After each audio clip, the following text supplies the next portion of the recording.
Second मेथडबाट पनि हामीले equation solve गर्न सक्छौँ। यो चाहिँ रेगुलर फल्सी मेथड जस्तै छ, तर इजी छ यो चाहिँ धेरै। यसको लागि चाहिँ सुरुमा चाहिँ हामीले यो फङ्सन लेखौँ। एफएक्स भनेको चाहिँ cos x माइनस एक्स को पावर x भयो। यो भयो हाम्रो फङ्सन। अब यसमा चाहिँ हामीले जसरी इनिसियल गेस निकाल्थ्यौँ त्यसरी नै यसको इनिसियल गेस निकाल्यौँ। त्यसको लागि चाहिँ हामी टेबलमा जान्छौँ, होममा गएर टेबलमा जाने, अनि त्यसमा सुरुमा x को रेन्ज हालौँ। यहाँ स्टार्ट 0 देखि गरिदिन्छु, इन 5 सम्म होस्, स्टेप 1 होस्, अनि एक्जिक्युट गरेपछि हाम्रो x को भ्यालु चाहिँ भयो। अब एफएक्स लाई डिफाइन गरौँ। एफएक्स भनेको हाम्रो दिएको फङ्सन लेख्ने हो, cos x minus x e को पावर x।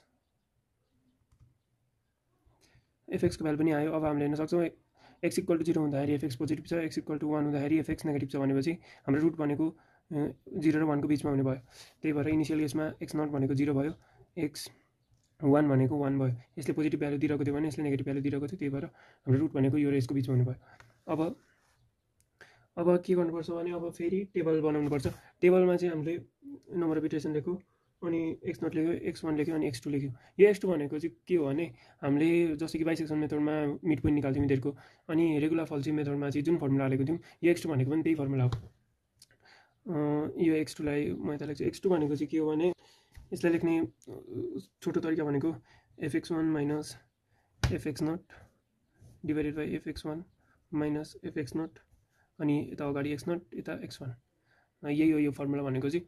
अब हामीले चाहिँ x2 को भ्यालु चाहिँ यहाँ लेख्नुपर्छ। अब x0 भनेको हामीलाई थाहा छ, फर्स्टमा x0 भनेको इनिसियल भनेको 0 छ, x1 भनेको 1 छ।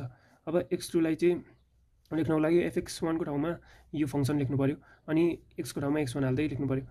अब यो लेख्दाखेरि चाहिँ हाम्रो के हुन्छ भने x0 भनेको x0 भयो, fx1 भनेको cos x1 minus x1 e को power x1 minus x1 cos x0 minus x0 e को पावर x0, र यो हाम्रो फर्मुला चाहिँ जस्ट यति नै हो।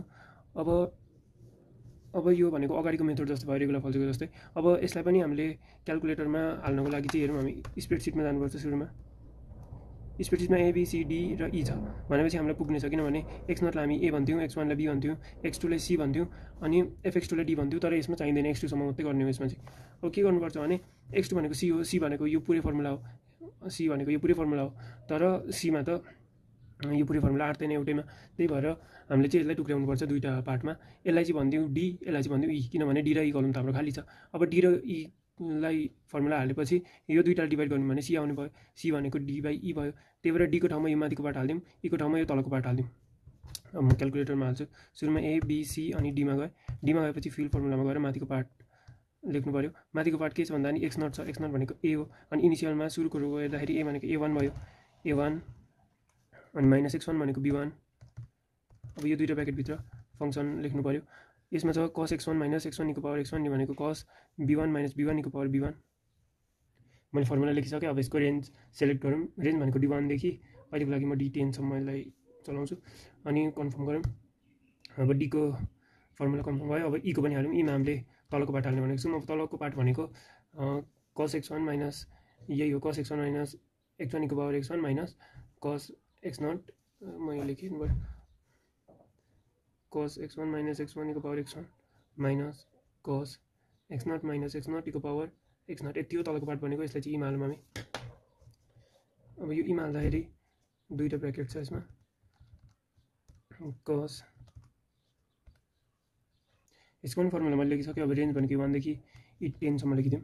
अब कन्फर्म गरौँ। अब डी र ई को पनि भ्यालु कन्फर्म भइसक्यो। अब सी भनेको, अब सी को भ्यालु हालौँ। सी भनेको यो फर्मुला भनेको सी भनेको डी बाई ई भनेको थियौँ हामीले। अब सुरुको रोमा गर्दाखेरि d1 बाई e1 हुन्छ, d1 डिभाइड बाई e1। अब यसको पनि रेन्ज हामीले 10 सम्म सेलेक्ट गरौँ। ल अब सबै हेरेर आएको छ, किनभने 0 डिभाइड बाई 0 हुन्छ। अब चाहिँ हामीले ए र बी हाल्नु पर्यो। अब इनिसियल केसमा थाहा छ हामीलाई ए भनेको 0 हो, बी भनेको 1 हो। यसरी माथितिर आयो भने जस्ट ओके गरिदिने, अनि आइहाल्छ। 0 हो, 1 हो, यो कुरा त ठिक छ। यति भएपछि x1 को पनि भ्यालु आयो, x2 को पनि भ्यालु आयो। x2 को 0.3146, यो डी र ई नहेर्दा नि भयो। हामीलाई चाहिने भनेको एबिसी मात्र हो। अब हामीले के गर्नुपर्छ भने यो मेथडमा चाहिँ के गर्नुपर्छ अरे अब सेकेन्ड इटरेसनमा x0 को ठाउँमा चाहिँ x1 लेख्ने हो, x1 को ठाउँमा x2 लेख्ने हो। यसरी नै जबसम्म x2 को भ्यालु चाहिँ यो हामीलाई कति भनेको छ भने यसमा 3 डेसिमल प्लेससम्म चाहिँ करेक्ट गर्नु भनेको छ। त्यसरी जबसम्म यो 3 डेसिमल प्लेससम्म चाहिँ एउटै आउन खोज्दैन तबसम्म चाहिँ हामीले यसलाई सिफ्ट गर्दै जाने।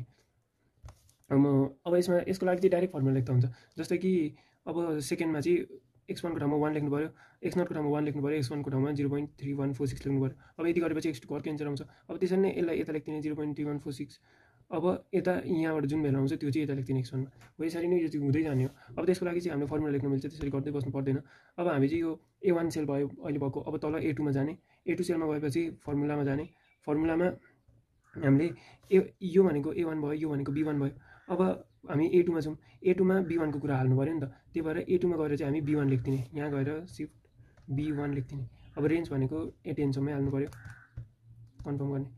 अब यो गर्दा के हुन्छ भने हाम्रो B1 को भ्यालु चाहिँ A2 मा गएर बस्छ।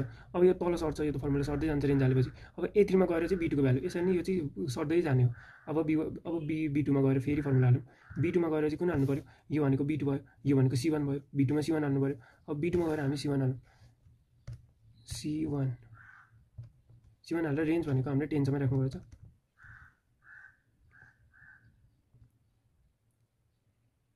अब कन्फर्म गरेपछि अब यो भनेको C1 को भ्यालु चाहिँ गयो B2 मा।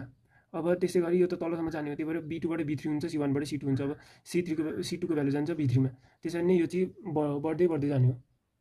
अब हामी हेरौँ यसको कहाँसम्म चाहिँ अब यो 3 डेसिमल प्लेससम्म करेक्ट भयो भनेर चाहिँ हामीले यो सीमा अब हेर्दै जाने। ल यो 6th इटरेसनमा चाहिँ 0.5177 छ, अनि माथि पनि 0.5177 छ भनेपछि 6th इटरेसनमा पुग्दाखेरि चाहिँ यसको एप्रोक्सिमेट इरर चाहिँ 0.000 हुन गएछ। त्यही भएर यसको अब हामीले चाहिँ यति मात्र कपी गर्नु पऱ्यो 6 सम्म, अरूलाई नहेर्दा पनि भयो। अब यही टेबललाई चाहिँ कपीमा लेख्ने हो, यही टेबललाई चाहिँ। अनि हाम्रो यो अब 6th इटरेसन 5th मा चाहिँ 0.517747 छ, 6th इटरेसनमा 0.517757 छ भनेपछि हाम्रो एक्सको भ्यालु भनेको यति नै हुने भयो, किनभने यसले 3 डेसिमल प्लेससम्म चाहिँ एन्सर दिएको छ। ल सेकेन्ड मेथडबाट चाहिँ यसरी नै हामीले सल्भ गर्न मिल्छ, यो चाहिँ इजी मेथड छ।